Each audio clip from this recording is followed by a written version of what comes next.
Hello students, I hope all of you are doing very well, and I'm really very happy that I got a lot of responses from you over the emails, and I expect a lot more comments in the comment box. And आप में से जिन्होंने email में contact किया है मुझे, I hope आप में से सबको ब्रोशर मिल गया है।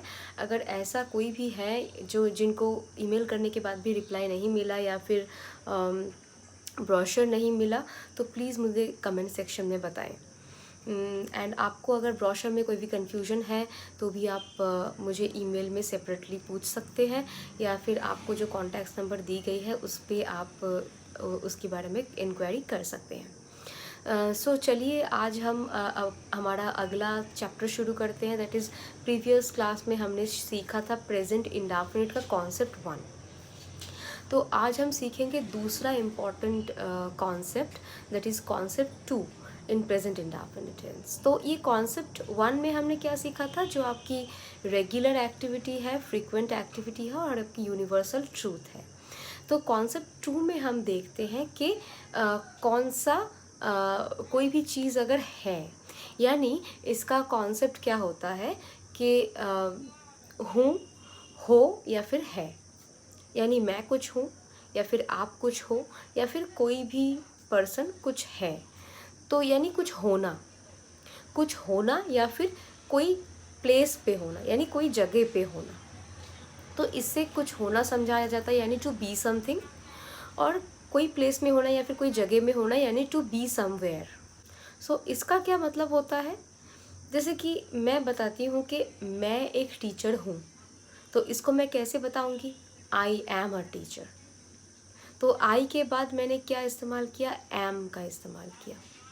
तो ये कौन सी प्रोनाउन के बाद कौन सा ऑक्सिलरी वर्ब आता है, इसके ऊपर मैंने एक स्पेसिफिक क्लास बनाया हुआ है। तो अभी हमने यहाँ पे क्या सेंटेंस बताया, आई एम अ टीचर। इसका मतलब मैं एक टीचर हूँ। सो मैं कुछ हूँ, इसका मतलब कुछ होना मतलब क्या होता है, subject, to be verb, object. क्योंकि ये प्रेजेंट इंडेफिनिट कॉन्सेप्ट 2 है, इसका मतलब है हूँ, हो या फिर है। मैं एक टीचर हूँ, यानी हम इस सेंटेंस को फॉर्म करने के लिए जो कंस्ट्रक्शन हम फॉलो करेंगे, जैसे पिछले चैप्टर में हमने सीखा था प्रेजेंट इंडेफिनिट कॉन्सेप्ट 1 का कंस्ट्रक्शन, सब्जेक्ट V1 ऑब्जेक्ट। ठीक इसी तरह आज भी एक कंस्ट्रक्शन हम सीखेंगे कॉन्सेप्ट 2 का, that is subject, to be verb, object. तो इस टू बी वर्ब में क्या क्या ला सकते हैं आप, एम, इज, आर। क्योंकि ये subject, to be verb, object present indefinite के लिए हम यूज़ कर रहे हैं, तो यहाँ पे only present to be verb ही आप यूज़ कर सकते हैं, एम, इज, आर, क्योंकि ये प्रेजेंट टेंस है। आप वॉज वर्ड तो यूज़ कर नहीं सकते क्योंकि ये प्रेजेंट है। तो subject, to be verb, object, यानी subject, am, is, are, object.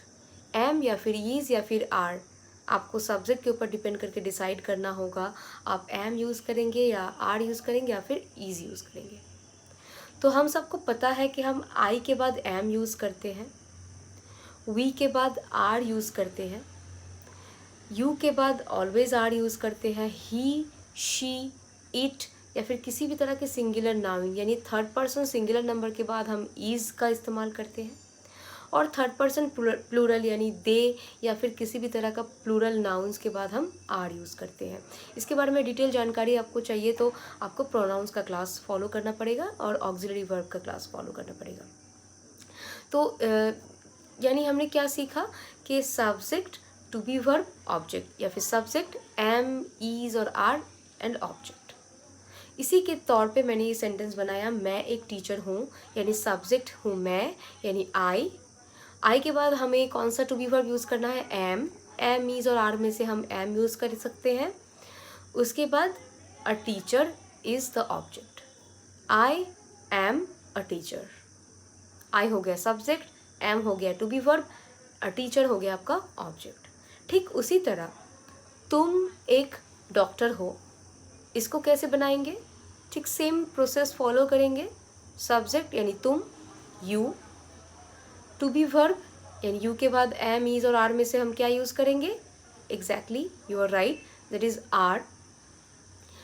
You are, अब ऑब्जेक्ट क्या बच गया, एक डॉक्टर हो, a doctor, you are a doctor.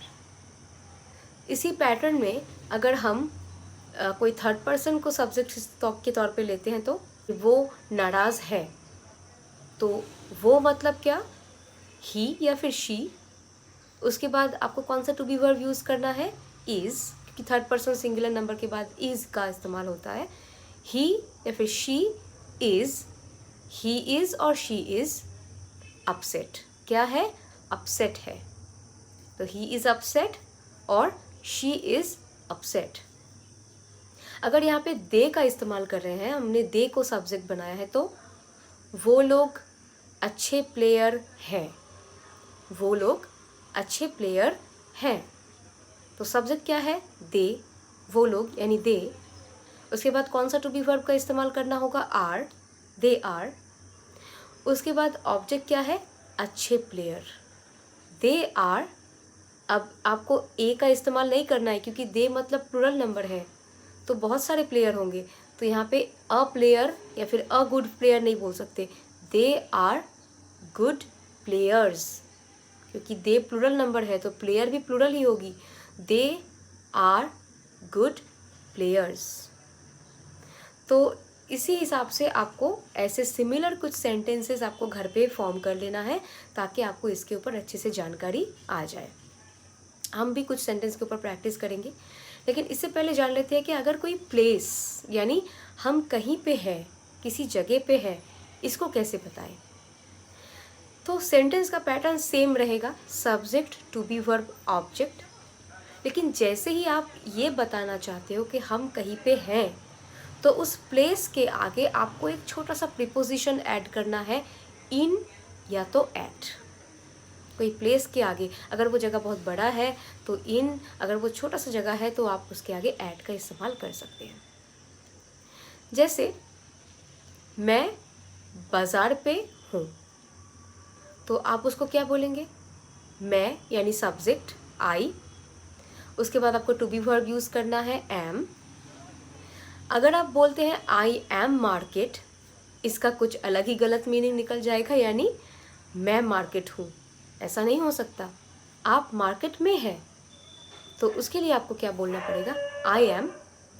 I am यानी subject to be verb, object के आगे आपको इन प्रीपोजिशन का या फिर एट प्रीपोजिशन का इस्तेमाल करना पड़ेगा, क्योंकि मार्केट एक ओपन प्लेस होता है या फिर एक बहुत बड़ा जगह होता है, तो उसके लिए आपको उसके आगे इन प्रीपोजिशन का इस्तेमाल करना पड़ेगा।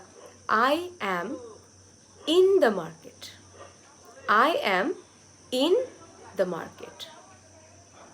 तो इसका मतलब प्रीपोजिशन आपको इन या फिर एट किसी प्लेस के आगे यूज़ करना है।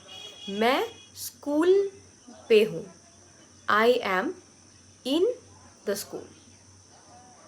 तो ठीक उसी तरह तुम बस स्टॉप पे हो, तो तुम बस स्टॉप पे हो यानी तुम कहाँ पे हो, प्लेस क्या है, बस स्टॉप। तो बस स्टॉप एक बहुत ही छोटी सी लिमिटेड जगह है, तो उसके आगे हमको इन नहीं बल्कि एट का इस्तेमाल करना है। तो ये आपका सेंटेंस क्या होगा, यू, क्योंकि आपका सब्जेक्ट है तुम, तो यू, तुम या आप कुछ भी हो सकता है, तुम यानी यू, तो उसके लिए कौन सा auxiliary verb to be verb आपको यूज़ करना पड़ेगा, आर।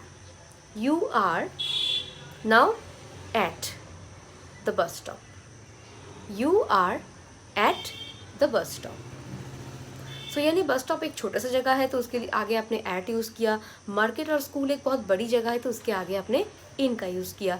तो यानी इस कॉन्सेप्ट 2 का मेन मुद्दा यही है कि आप कुछ हो या फिर आप कहीं पे हो।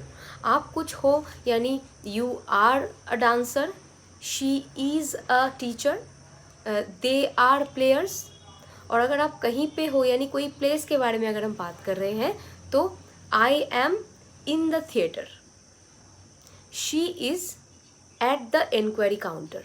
इंक्वायरी काउंटर एक बहुत ही छोटी सी जगह है, she is at the inquiry counter.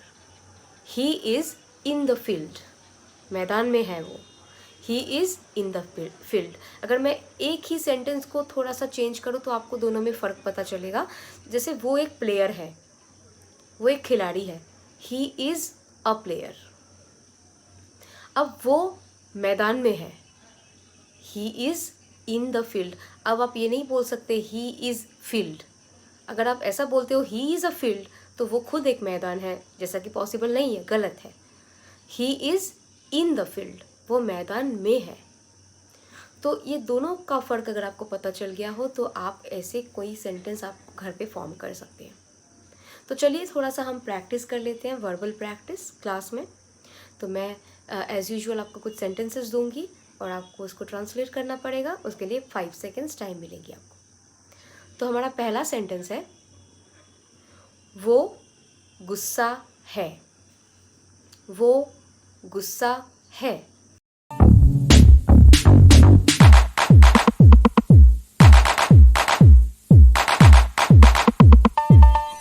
चलिए देखते हैं आपने सही आंसर दिया या गलत। ही इज़ एंग्री या फिर शी इज़ एंग्री, क्योंकि वो मतलब मेल भी हो सकता है, फीमेल भी हो सकता है, तो ही या शी दोनों में से कुछ भी हो सकता है। और उसके बाद हमको मैंडेटरीली इज़ का इस्तेमाल करना पड़ेगा क्योंकि थर्ड पर्सन सिंगुलर नंबर है और गुस्सा है मतलब angry. So he is angry या फिर शी इज़ एंग्री। मेरा छोटा भाई बीमार है। मेरा छोटा भाई बीमार है।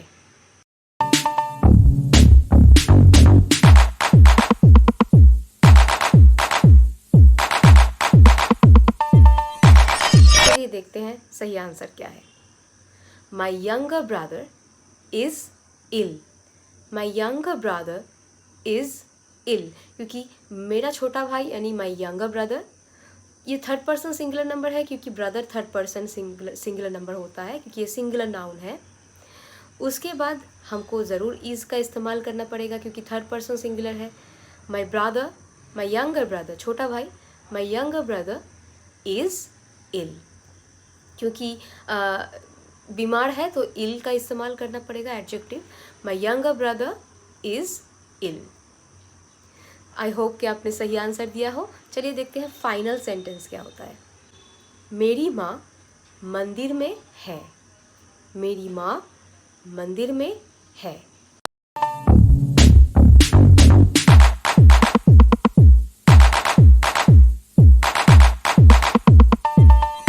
चलिए देखते हैं आपने क्या आंसर दिया। My mother is in the temple. My mother is in the temple. तो ये रहा present indefinite concept 2। I hope आपने सही आंसर दिया हो तीनों के तीनों सेंटेंस का। अगर नहीं भी दिया हो तो कोई बात नहीं, आप घर पे ऐसे कई सेंटेंसेस अपनी मर्जी से बना सकते हैं।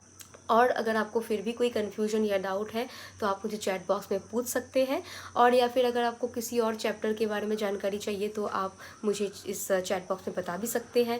कोई स्पेसिफिक ग्रामेटिकल चैप्टर के बारे में अगर आपको डिस्कशन चाहिए वो भी आप मुझे चैट बॉक्स में बता सकते हैं। अगर आप चाहे तो मुझसे कंप्लीट इंग्लिश, स्पोकन इंग्लिश का कोर्स भी ले सकते हैं। उसके लिए आपको स्क्रीन पे दी गई मेल आईडी पे कांटेक्ट करना पड़ेगा। अगर आप मेल भेजते हो तो आपको सब्जेक्ट में एक स्पेसिफिक सब्जेक्ट डालना पड़ेगा, that is inquiry about the spoken English class. तो इसके बाद आपको ब्रोशर या फिर कोई भी कॉन्टैक्ट डिटेल शेयर कर दी जाएगी। और अगर आपको किसी भी एक्स्ट्रा डाउट्स या फिर क्वेरी जो मुझे सेपरेटली पूछना हो तो आप वो मेल पे भी पूछ सकते हैं या फिर आप मुझे यहाँ चैट बॉक्स में भी बता सकते हैं। अगली क्लास में हम कुछ नए सब्जेक्ट के साथ आएंगे। तब तक you take care of yourself and bye bye.